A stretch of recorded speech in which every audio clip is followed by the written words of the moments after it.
గుడివాడ మాజీ MLA YCP నాయకుడు కొడాలి నానికి ఊహించని షాక్ తగిలింది. కొడాలి నాని నివాసం వద్దనున్న భద్రతా సిబ్బందితో పాటు ఆయన వ్యక్తిగత భద్రతా సిబ్బందిని తొలగించారు. ఈ మేరకు ఉన్నతాధికారులు స్పష్టమైన ఆదేశాలు జారీ చేశారు. మరోవైపు ఆంధ్రప్రదేశ్లో చంద్రబాబు ప్రభుత్వం తాజాగా కొలువు తీరింది. అదే రోజు కొడాలి నాని భద్రతా సిబ్బందిని తొలగించడం రాజకీయ వర్గాల్లో తీవ్ర చర్చనీయాంశంగా మారింది.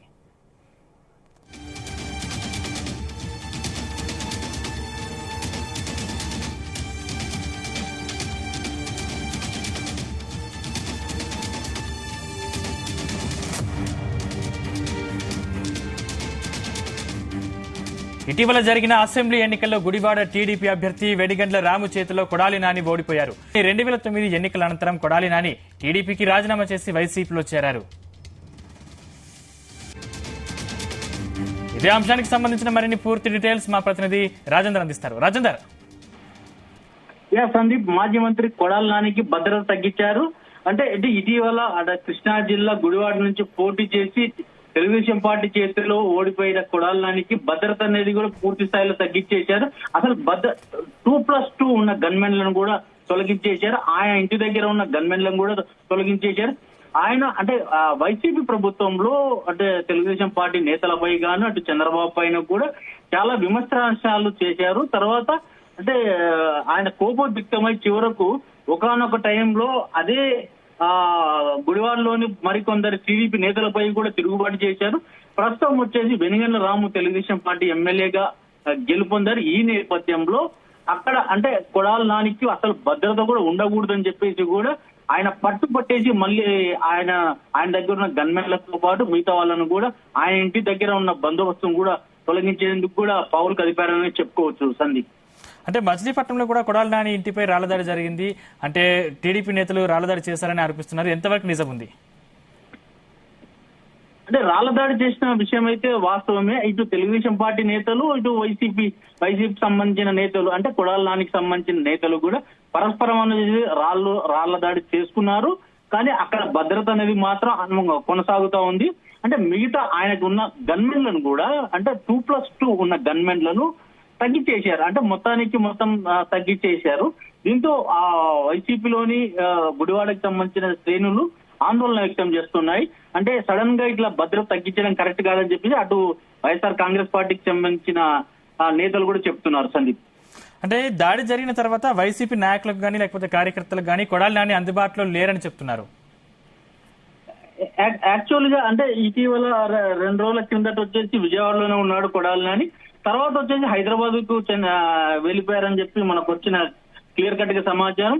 అంటే ఇంకా మరి కొద్ది రోజులు అసలు హైదరాబాద్ లో కూడా ఉండడు, వేరే ప్రాంతాలకు కూడా వెళ్లే అవకాశం కూడా ఉంది అని అతన్ని టార్గెట్ చేశారు తెలుగుదేశం పార్టీ నేతలు. అతనికి సమాచారం రావడంతో అతను అక్కడ అసలు కూడా హైదరాబాద్ లో కూడా ఉండడని కూడా మనకు వచ్చిన సమాచారం. సందీప్, రాజేందర్, అంటే కొంతమంది ఎమ్మెల్యేలు చేసిన వారు కావచ్చు కానీ ఖచ్చితంగా ప్రతీకార చర్య ఉంటుందని చెప్తున్నారు. దీనిపై టీడీపీ నాయకులు ఖచ్చితంగా దాడి చేశారని చెప్తున్నారు. దీనిపై వైసీపీ నాయకులు స్పందించారా?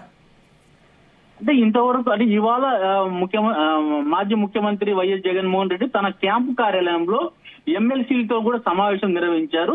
ఇకపై మనం కూడా జనంలోకే ఉండాలి, అంటే వీళ్ళు కక్ష సాధింపు చర్యలకి చేపడుతున్నారు, మనం జనంలోనే ఉండి అంటే తెలుగుదేశం పార్టీ చేస్తున్న అరాచకాలను ప్రజలకు వివరించాలని చెప్పేసి కూడా జగన్ ఇవాళ నిర్ణయించాడు. సందీప్, రాజేంద్ర, ప్రధానంగా చూసుకున్నట్లయితే రెడ్ బుక్, ఆ రెడ్ బుక్ లో ఎవరెవరి పేర్లు ఉన్నాయి, ఎంతమంది అధికారుల పేర్లు ఉన్నాయి?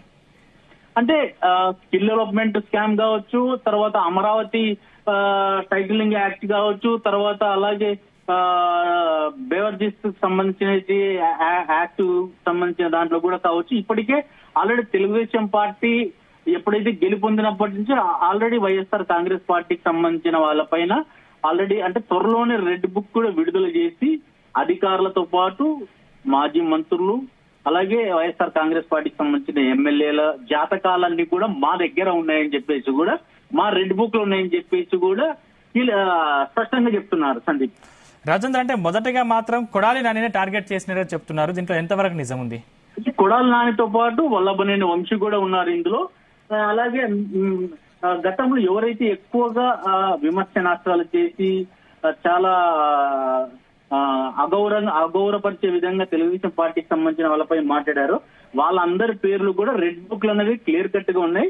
అంటే ప్రస్తుతం అంటే చంద్రబాబు వచ్చేసి కీలకంగా చెప్పిన అంశాలు ఏంటంటే ప్రస్తుతం మేము ఓన్లీ డెవలప్మెంట్ మీదనే దృష్టి పెడతాము, తర్వాత వచ్చేసి మిగతావి కూడా మేము అలాంటి కూడా చేయమని కూడా చేసి ఓవైపు చంద్రబాబు నాయుడు చెప్తున్నా, ఆ పార్టీకి సంబంధించిన నేతలు మాత్రం ఇదిగో కాసుకోండి చూస్తారు కదా మీదే అనేది కూడా చెప్పిన సందర్భంలో ఇటీవల మన జీ తెలుగు న్యూస్ ఎక్స్క్లూజివ్ గా ఇటీవల ఎమ్మెల్యేగా గెలుపొంది మంత్రివర్గంలోకి చోటు దక్కించిన కొల్లు రవీంద్ర కూడా మనతో జీ తెలుగు న్యూస్ తో కూడా ఎక్స్క్లూజివ్ గా మాట్లాడిన అంశం కూడా తెలిసిన విషయం సందీప్.